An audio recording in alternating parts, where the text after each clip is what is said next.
Selamat malam, salam sejahtera. Terima kasih karena bersama dengan saya di Nazlin Unity Channel. Yang ini paling hot, yang ini paling mengejutkan. Benarkah PAS akan menyertai kerajaan perpaduan Anwar Ibrahim? Kalau itu benar, apa yang akan jadi pula dengan kerajaan dengan Parti Bersatu Muhyiddin Yassin? Ini betul-betul mengejutkan kita. Ada netizen kata, Parti Bersatu sekarang ini menjadi beban kepada Perikatan Nasional. Kerana pemimpin-pemimpin daripada Parti Bersatu ada beberapa orang yang kini menjadi kluster mahkamah. Sedangkan Parti PAS masih lagi bebas daripada kluster mahkamah yang melibatkan jenayah. Oleh sebab itulah, mereka kata jangan-jangan PAS akan menyokong Anwar Ibrahim. Dan kali ini, itu kini dipercakapkan di Malaysia kini apabila Perdana Menteri Anwar Ibrahim tak tolak PAS sertai kerajaan jika syarat dasar diterima. Apa pendapat anda semua? Adakah kalau PAS nak menyertai kerajaan perpaduan, Anwar boleh menerimanya? Ataupun apa pendapat anda sekalian? Ketika Anwar Ibrahim mengangkat Sun PAS sebagai Perdana Menteri sebuah kerajaan perpaduan tahun lalu, dia telah memberikan tawaran untuk PAS menyertai kerajaan. Walaupun PAS menolak tawaran itu ketika itu, Anwar berkata dia tidak akan menghalang kerjasama itu pada masa hadapan. Dalam temu bual Time Magazine yang disiarkan dalam talian semalam, Anwar mengesahkan bahawa memang ada tawaran kepada PAS untuk menyertai pentadbirannya. Tentang sama ada kita bersedia untuk melibatkan diri dengan mereka, sudah tentu kita lakukan. Kita mesti, kata Anwar Ibrahim. Dan saya telah menghantar jemputan kepada mereka. Ya, saya telah terbuka dengan idea itu sejak awal. Lagipun ini adalah kerajaan perpaduan dan kita melakukan yang terbaik untuk negara kita, kata Anwar Ibrahim.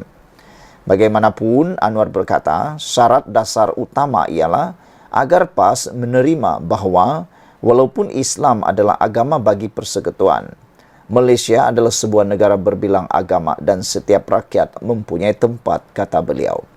Ditanya apakah jawapan PAS, Anwar mendakwa tidak ada penolakan yang jelas maupun respon positif.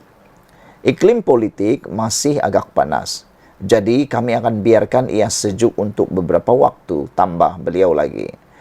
Bagaimanapun, Anwar memberi gambaran bahawa pintu untuk PAS menyertai pentadbirannya masih terbuka. Kata Anwar, saya tidak mahu menghalang PAS menyertai kerajaan. Sudah tentu, bergantung kepada syarat dasar utama ini diterima, kata beliau lagi. Pada awal Mei lalu, Wakil Anwar mendakwa Perdana Menteri mahu menghidupkan semula hubungannya dengan Presiden PAS Abdul Hadi Awang. Ini dilihat sebagai usaha Perdana Menteri untuk memikat PAS. Bagaimanapun, PAS sebagai sebahagian daripada Perikatan Nasional tetap memusuhi Anwar dan kerajaannya, sering menggunakan kata-kata perkauman dalam kempen mereka.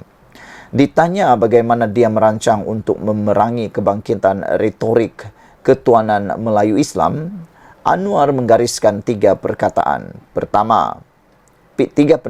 Pertama, pembangunan ekonomi, sistem yang lebih adil dan saksama, supaya tiada masyarakat atau sebagian negara dilihat diabaikan atau dipinggirkan. Kedua, sudah tentu pendidikan kerana ekstremisme perkauman ketaksuban agama membiak dengan mudah di kalangan segmen penduduk yang lebih jahil. Apabila saya katakan jahil, saya tidak bermaksud anda tidak layak, anda tidak pergi ke universiti. Maksud saya, kurangnya pemahaman tentang mesej keseluruhan agama yang bergantung kepada sebahagian daripada mullah dan syekh dengan takswiran yang sempit dan kabur, katanya. Pendekatan ketiga, kata Anwar Ibrahim, adalah untuk menyedarkan golongan berkenan bahawa walaupun Malaysia adalah sebuah negara yang majoritinya beragama Islam, ia masih sebuah negara berbilang kaum. Kita telah bertahan beratus-ratus tahun dengan kehadiran penganut Buddha, Hindu dan Kristian. Tidak ada sebab mengapa anda perlu mengganggu ini dan menimbulkan permusuhan, katanya. Secara berasingan mengenai subjek sama ada Najib Razak akan mendapat pengampunan, Anwar berulang kali mengulangi bahawa dia akan menyerahkan keputusan itu kepada Agong. yang menurutnya tidak memerlukan nasihatnya mengenai perkara itu. Didesak mengenai apa yang dilakukannya jika pengampunan Najib dibawa kepadanya, Anwar menjawab, "Saya akan mempertimbangkannya." Sekian dulu untuk kali ini. Jangan lupa tinggalkan komen Anda. Sila tekan butang subscribe. Malaysia kita punya. Kita juga sama-sama cintai Malaysiaku. Bye-bye. Selamat malam. Salam sejahtera. Terima kasih karena bersama dengan saya di Nazilin Unity Channel. Ini memang dah melampau. Dipetik daripada Harapan Daily. Memang dah melampau. Bayangkan, pembangkang anggap baik Santau Perdana Menteri ke-10 diminta mengucap. Dalam paparan ini menulis, ada seorang penulis daripada laman Facebook menulis alang-alang pi Thailand baik Santau Perdana Menteri ke-10 sekali bagi dia ingat balik kata-kata dia sebelum jadi Perdana Menteri. Ini menjadi persoalan ataupun ini menjadi buah mulut di dalam media sosial apabila Abu Bakar Ngah mengatakan berdosa nak santau orang, mengucap bang, bukan kelakar lain lah bang, buat kelakar lain, kata seorang lagi netizen. Seorang lelaki dipercayai pembangkang mengundang kecaman orang ramai apabila selamba mencadangkan supaya Perdana Menteri disantau. Sikap individu itu amat mengejutkan memandangkan santau yang bertujuan untuk menyakiti orang lain adalah amalan sihir amat ditegah Islam.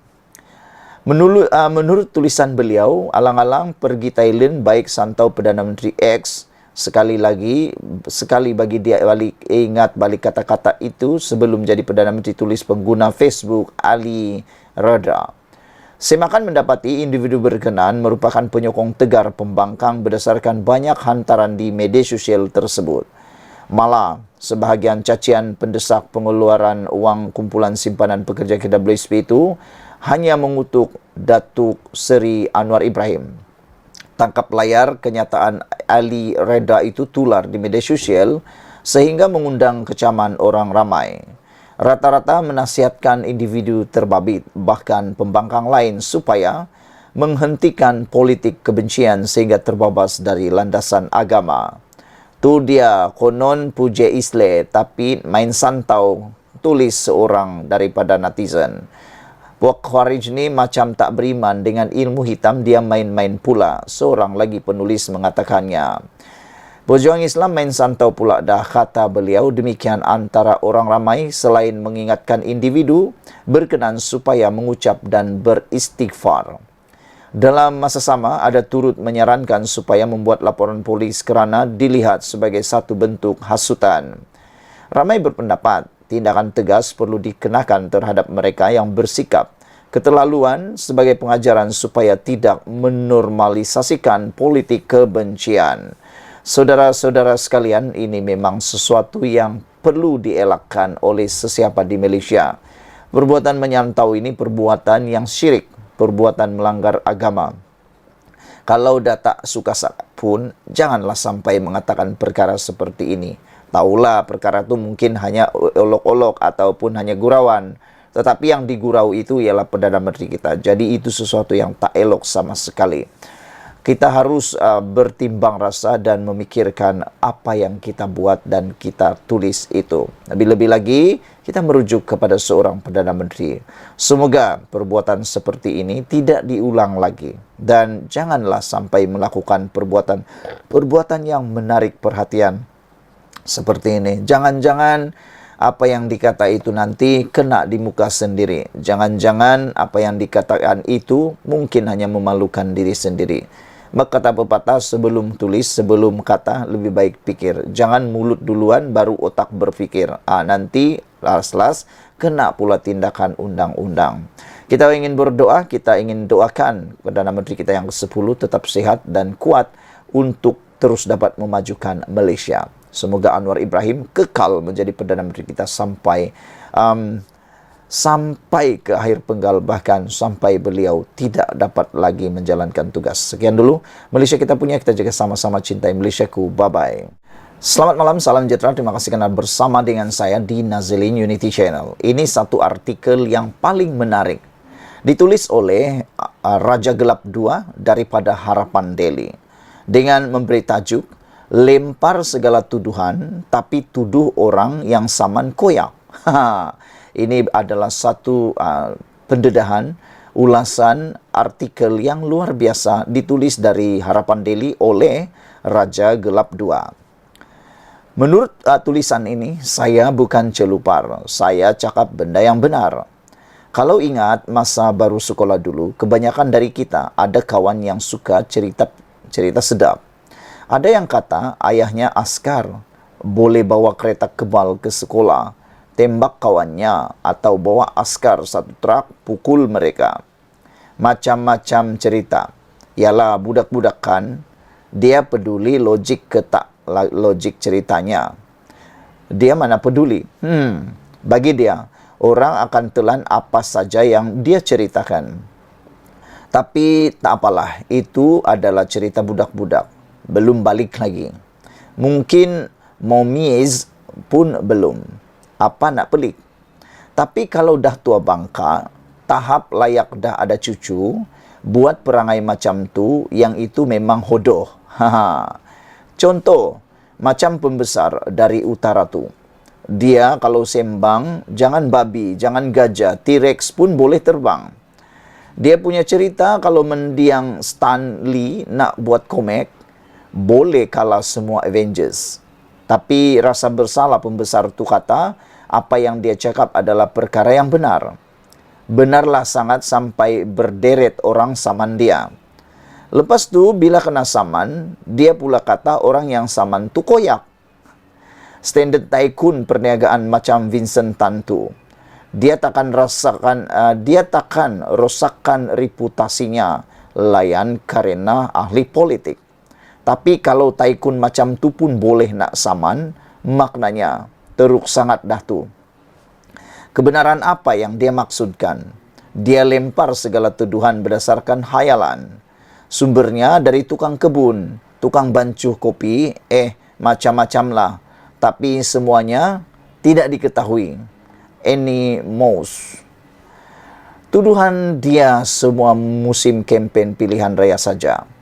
Apabila habis kempen, dia pun senyap. Tak ada pun dia buat tindakan susulan. Contohnya, buat laporan polis ke atau apa-apa sajalah. Termasuk laporan SPRM ke atau apa-apa sajalah. Tak ada apa-apa tindakan susulan. Kalau betullah dia rasa bertanggung jawab, dedah kepincangan kerajaan, buatlah laporan polis. Tetapi itu tidak berlaku. Lepas tu, dia cakap, dia pula yang cerita semua benar. Dia cakap yang dia cerita tu semua benar. Dia rasa semua rakyat akan percaya. Itu yang saya kata, perangai macam budak belum balik. Siok sendiri mengarut. Tak sedar sedang diketawakan. Saya pun tak faham macam mana seorang yang agak kebudak-budakan boleh disanjung dan diangkat pula jadi pemimpin tertinggi parti. Nampak sangat parti itu ada krisis kepimpinan yang dahsyat. Apapun, saya bersyukur sudah tinggalkan parti itu pada tahun 2015 dulu. Kalau tak, pening kepala nak backup kenyataan hodoh yang pemimpin parti itu buat. Sesekali tak mengapalah, tapi ini setiap kali. Matilah nak, kata beliau. Dipetik daripada Harapan Daily dengan tajuk Lempar Segala Tuduhan Tapi Tuduh Orang Saman, ditulis oleh Raja Gelap 2. Sekian dulu untuk kali ini. Jangan lupa tinggalkan komen anda. Sila tekan butang subscribe. Malaysia kita punya, kita juga sama-sama cintai Malaysiaku. Kita jumpa lagi. Bye-bye. Selamat malam, salam sejahtera. Terima kasih kerana bersama dengan saya di Nazilin Unity Channel. Baru-baru ini heboh tentang Kabinet Anwar mungkin akan dirombak. Sehingga kan ada satu orang di Dewan Parlimen dengan begitu berani dan gah lantang menuntut supaya, menggesa supaya Menteri Pertanian dan Keterjaminan Makanan, iaitu Mat Sabu, letak jawatan. Desakan itu dibuat di Parlimen, tetapi akhirnya beberapa jam selepas mendesak Mat Sabu letak jawatan, ini pula yang terjadi. Ini jawapan daripada salah seorang pemimpin daripada Pakatan Harapan. Beliau kata, mendesak Mat Sabu letak jawatan ahli parlimen bersatu adalah buta fakta. Ahli Parlimen Tanjung Karang, Datu Zulkapri Hanapi, diselar sebagai buta fakta. apabila mendakwa Pertanian dan Keterjaminan Makanan KPKM Datu Seri Muhammad Sabu tidak kompeten dalam menyelesaikan isu bekalan makanan. Ahli Jawatan Kuasa Pimpinan Amanah Nasional Faiz Fazil berkata, di bawah pimpinan Muhammad Sabu, isu-isu makanan asas seperti telur, sayuran, beras dan ayam telah berjaya distabilkan hanya dalam beberapa minggu sahaja selepas kerajaan perpaduan mentadbir negara. Misalnya, apabila isu telur timbul hujung tahun lepas hasil tinggalan Perikatan Nasional, hasil tinggalan daripada peninggalan Perikatan Nasional, masalah itu diselesaikan dalam masa 2 bulan, di mana bekalan melebihi permintaan, kata beliau lagi. Apabila isu beras pula timbul sebulan lepas, kerajaan memutuskan agar harga beras putih import BPI diserap oleh kerajaan bagi membolehkan BPI diperoleh dengan harga runcit RM31 bagi setiap 10 kilogram. Muhammad Sabu semakin berjaya membetulkan segala kegagalan yang ditinggalkan oleh Menteri Pertanian terdahulu, yaitu Datu Sri Ronald Kiandi daripada Parti Zulkifli sendiri, kata beliau. Oleh itu adalah tidak berasas untuk menghukum bahawa Muhammad Sabu atau Mat Sabu dipandu oleh pegawai Kementerian KPKM, sedangkan pegawai KPKM hanya memberi maklumat dan fakta yang membolehkan beliau membuat beberapa keputusan yang berjaya menyelesaikan isu makanan yang berbangkit, katanya dalam satu kenyataan kepada Harapan Daily hari ini. Semalam, Zulkifli mendesak Muhammad Sabu untuk meletakkan jawatan sebagai menteri kerana didakwa tidak kompeten menyelesaikan isu bekalan makanan. Katanya, Mat Sabu hanya dipandu kaki tangan kementerian dan bukannya memandu kementerian tersebut. Faiz bagaimanapun menyifatkan dakwaan Zulkifli itu seolah-olah mempertikai kewibawaan penjawat awam. Untuk rekod di bawah kerajaan perpaduan, inflasi kategori daging mereda kepada 5.8% pada Ogos 2023 berbanding 12% pada Julai 2022 di bawah pentadbiran Perikatan Nasional. Inflasi kategori ikan dan makanan laut pula turun kepada 1.5% pada Ogos 2023 berbanding 4.2% Julai 2022. Manakala inflasi kategori telur, susu dan keju jatuh ke 4% berbanding 9.1% Julai 2022. Menurut Faiz yang juga bekas adun permatang pasir itu, Mat Sabu dan pasukannya perlu diberikan lebih masa untuk menyelesaikan masalah berkaitan keterjaminan makanan. Idea penanaman ala Skinchan yang menghasilkan padi yang lebih banyak menunjukkan kehendak politik will yang ada pada Muhammad Sabu dalam merubah daya saing dan SSL makanan negara, terutama beras. Jelas sekali Zulkifli buta fakta dalam membuat serangan terhadap Muhammad Sabu. Momentum kerajaan Madani pimpinan Anwar dalam sektor pertanian perlu diteruskan dan Muhammad Sabu adalah tokoh politik yang kompeten untuk memaju momentum ini, kata beliau lagi. Sekian lagi dulu untuk kali ini. Jangan lupa tinggalkan komen anda. Sila tekan butang subscribe. Malaysia kita punya, kita juga sama-sama cintai Malaysiaku. Bye-bye. Selamat malam, salam sejahtera. Terima kasih kerana bersama dengan saya di Nazli Nudity Channel. Dipetik daripada Harapan Daily. Ini satu lagi berita paling menggembirakan untuk Anwar Ibrahim. Kalau sebelum ini, kononnya Anwar Ibrahim sudah kehilangan 2/3 sokongan di dalam Dewan Rakyat. Hari ini akhirnya Anwar Ibrahim mendapat semula sokongan 2/3 itu. Yang menjadi terkejutan kepada kita semua ialah dari mana Anwar dapat satu undi untuk dapat 2/3 itu. Kerana sebelum ini, Syed Abdul Rahman telah pun mengisytiharkan untuk menjadi sebagian daripada pembangkang namun masih menyokong Anwar Ibrahim. Ini bermaksud Anwar Ibrahim sebenarnya secara kira-kiranya daripada pihak kerajaan telah hilang satu kerusi menyebabkan dia kehilangan 2/3 kerusi parlimen kerajaan di parlimen. Namun hari ini kita boleh sahkan sekali lagi Anwar Ibrahim kini dalam 2/3 sokongan di parlimen ataupun lebih, kerana Syed Saddiq kata walaupun dia menjadi pembangkang tetapi dia masih menyokong Anwar Ibrahim. Cuma dia tak nak menjadi kerajaan lagi. Jadi kali ini apa yang kita lihat ialah ada seorang ahli parlimen daripada Perikatan Nasional telah mengisytiharkan sokong Anwar. Yang menjadi persoalan kita ialah apa akan terjadi lepas ini? Adakah ahli parlimen Perikatan Nasional ini akan dipecat ataupun hilang kelayakan ahli parlimen? Walau bagaimanapun beliau tidak pindah parti. Datuk Iskandar Zulkarnain Abu Khalid, Perikatan Nasional Kuala Kangsar, mengisytiharkan bahawa beliau akan menyokong Perdana Menteri Datuk Seri Anwar Ibrahim kerana mahu mengurangkan beban kos sara hidup yang meningkat untuk penduduk kawasannya. Iskandar dari Bersatu berkata, sokongan beliau berkuat kuasa hari ini bertujuan untuk melihat sama ada Anwar akan mengutarakan janjinya berkenan dana peruntukan kawasan untuk parlimen. Beliau berkata, saya percaya ekonomi akan dipulihkan demi kemakmuran negara dan kesejahteraan rakyat. Oleh itu, saya akan menyokong usaha Perdana Menteri mengukuhkan ekonomi, katanya dalam satu kenyataan yang dihantar kepada Akhbar Star. Walau bagaimanapun, beliau menegaskan akan kekal di dalam parti Bersatu. Saya sama sekali tidak akan mengkhianati parti saya. Bersatu dalam apa jua keadaan. Saya menjunjung prinsip kesetiaan, kata beliau.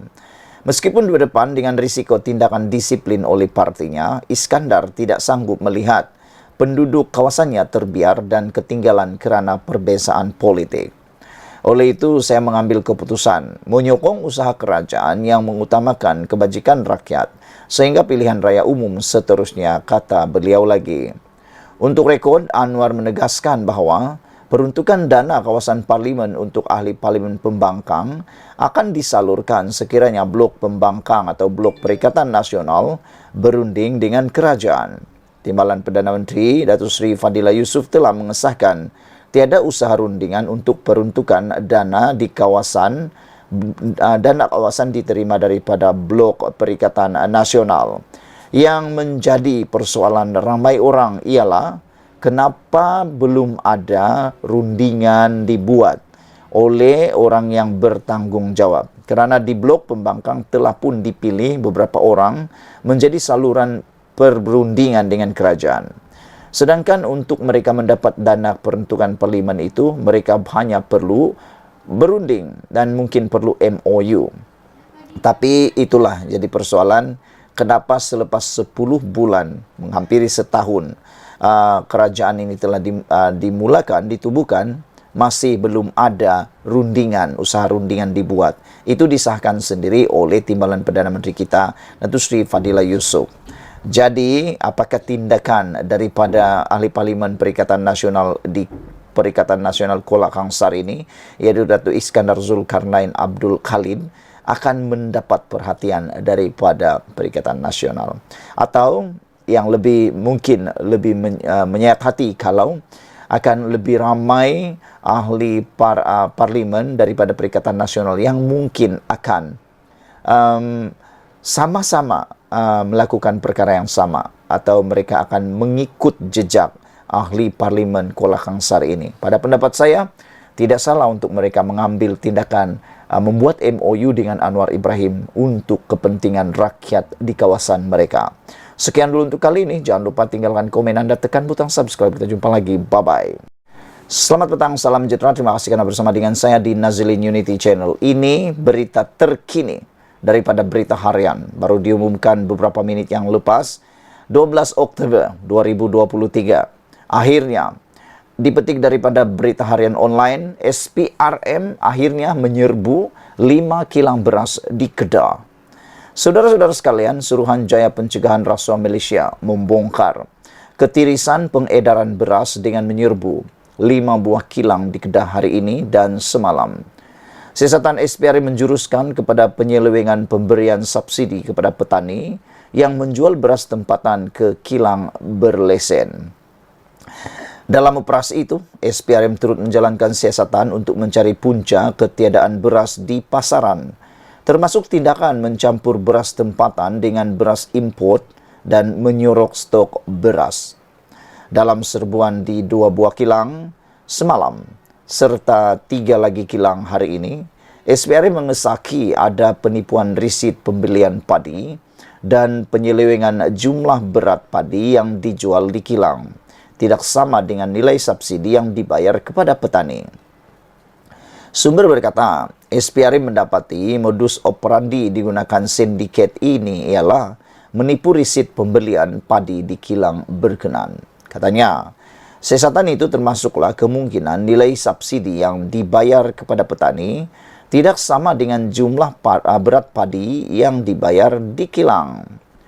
Subsidi yang dibayar oleh kerajaan melalui Bernas sebanyak Rp500 bagi setiap tan padi yang dijual di kilang, dengan pihak kilang membeli daripada petani dengan harga Rp1.25 sekilogram. Ini bermaksud sekiranya seorang petani menjual 1 tan beras kepada pengilang, mereka akan menerima Rm Rp1.250 termasuk Rp500 subsidi daripada kerajaan. Siasatan mendapati mungkin berlaku penyelewengan dalam urusan itu, termasuk jumlah berat padi yang dijual di kilang tidak sama dengan nilai subsidi yang dibayar kepada petani. Terdapat risit-risit pembelian padi dan jumlah berat padi di Syaki sengaja dipalsukan dengan menggandakan jumlah berat padi yang dijual, katanya. SPRM masih meneliti jumlah sebenar ketirisan subsidi yang berlaku berdasarkan jumlah subsidi yang diperuntuk kerajaan ketika ini, yaitu Rm600 juta setahun. Dalam operasi itu, SPRM turut mengesan penyelewengan dengan mencampurkan beras tempatan dengan beras import untuk dijual dengan harga beras import. Katanya, tindakan itu menguntungkan pengilang memandangkan harga import tidak dikawal oleh kerajaan berbanding beras tempatan. Tetapi tindakan ini akhirnya boleh menyebabkan kekurangan padi atau kekurangan beras untuk beras tempatan. Kerana beras tempatan yang sepatutnya dijual sebagai beras tempatan dengan harga yang lebih rendah menjadi berkurang kerana dijual pula dalam bentuk beras import. Jadi, beras tempatan berkurangan, beras import pula yang bertambah. Inilah kejahatan mereka yang melakukan modus operandi ini. SPRM kini bertindak untuk SPRM juga bertindak menyiasat sikap pengilang yang menyimpan dan menyorokkan beras tempatan yang mungkin menjadi punca kekurangan beras tempatan. Mereka ini kononnya menunggu pelarasan harga oleh kerajaan dan memberi alasan beras itu disimpan disebabkan tiada ejen yang mahu membeli beras itu, katanya. Dalam perkembangan itu, Ketua Pesuruhjaya SPRM Tan Sri Azam Baki ketika dihubungi mengesahkan tindakan yang diambil SPRM dalam menyiasat ketirisan pengedaran beras negara di bawah Seksyen 18 Akta SPRM 2009. Katanya lagi, SPRM melihat dua aspek siasatan, yaitu berkaitan kesalahan jenayah dan juga aspek tata kelola dalam agihan subsidi. Berita Harian melaporkan pada bulan lalu, Azam Baki memberi jaminan akan segera masuk menyiasat sekiranya mengesan kepincangan dalam isu pembekalan beras negara. Susulan itu, pada Isnin lalu, SPRM membongkar kegiatan penipuan pembekalan 28.000 tan beras bernilai Rm100 juta ringgit di Kedah yang berlaku kira-kira 7 tahun lalu. Semalam, seorang pemilik syarikat mengimport beras dan rempah ratus didakwa kerana mengemuka tuntutan palsu berjumlah keseluruhan 22.76 juta berkaitan pembekalan beras kepada Kedah Agro Holding Berhad pada 2017. Sekian dulu untuk kali ini. Jangan lupa tinggalkan komen anda. Sila tekan butang subscribe. Malaysia kita punya, kita juga sama-sama cintai Malaysiaku. Bye-bye.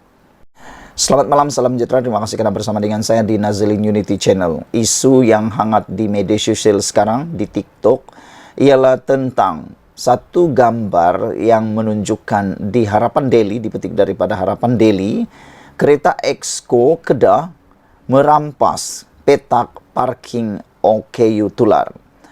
Cerita ini menggamit perasaan ramai netizen. Mereka kata, takkanlah seorang exco tak faham simbol parking untuk OKU dengan orang yang normal. Mereka kata apa yang menyebabkan kereta exco Kedah itu rampas petak parking OKU. Kata mereka kalau ia pun terlalu sibuk, kata mereka, janganlah sampai pula memaking di tempat yang tak sepatutnya. Ada juga yang menulis mungkin beliau tergesa-gesa. Mungkin kereta exco Kedah itu diparking karena tergesa-gesa nak hadiri mesyuarat atau hanya nak parking sementara sahaja. Tapi ada yang menjawab, bagaimana kalau tiba-tiba ada orang OKU yang nak parking di situ? Nak tunggu macam mana, kata mereka lagi. Walau bagaimanapun, perbuatan memaking kereta di kawasan petak OKU dilihat satu perbuatan yang tidak bertanggung jawab. Bahkan, sedangkan orang kebiasaan, orang awam, orang biasa pun kalau memaking di petak OKU boleh disaman, bahkan boleh dikenakan tindakan dan akan dihujani dengan pelbagai tomahan daripada netizen. Ini kan pula kereta exco. Hati-hatilah sekarang ini kerana perbuatan seperti ini cepat akan tersebar di mana-mana. Hari ini kita digemparkan dengan satu gambar tular kenderaan rasmi exco Kerajaan Negeri Kedah diletak dalam petak parking khas orang kelainan upaya atau OKU. Rata-rata mempertikaikan tindakan yang merampas kedudukan untuk kemudahan. OKU itu selain dianggap jelas melanggar undang-undang, pemilik atau pemimpin berkenan yang pastinya sempurna fizikal atau sifat fizikal juga dianggap mementingkan diri tanpa memikirkan kesulitan OKU. Warganet juga hairan bagaimana seorang wakil rakyat tergamak mengambil kesempatan menyalahgunakan kemudahan disediakan kepada golongan itu. Walaupun komuniti OKU dianggarkan hanya sekitar 10% daripada keseluruhan rakyat negara ini, namun banyak kemudahan khas disediakan untuk mereka gagal dihormati sesetengah pihak. Memang bikin panas jugalah kita tengok kan kadang-kadang apabila parking OKU yang hanya 1-2 itu saja pun dirampas oleh orang kebanyakan yang sifatnya normal. Jadi kita harap perbuatan seperti ini janganlah berulang dan semoga adalah penerangan ataupun penjelasan daripada pemilik kenderaan ini. Sekian dulu untuk kali ini. Jangan lupa tinggalkan komen Anda. Sila tekan butang subscribe. Malaysia kita punya, kita jaga sama-sama cintai Malaysiaku. Bye-bye.